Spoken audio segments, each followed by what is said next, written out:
24 minut bo'libdi yoqishganimizga. O'tinda yoqdik, ko'mirda bo'lsa tezroq aylanadi bu. Nasos va ishlayapti, uchinchi sirda. Ko'mirdami?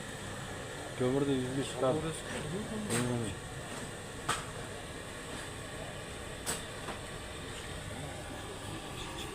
70 ga chiqdi 10 minutda, 10 minutga bo'lmadi. O'timizni yonishi mana shu. Ko'mir bo'lganda hozir o'sha o'tinlar sotmayman o'tinni. Bir sutka turaverganda ko'mirda 30 kilo bilan bir sutka turaverganda. Yoqmaydi.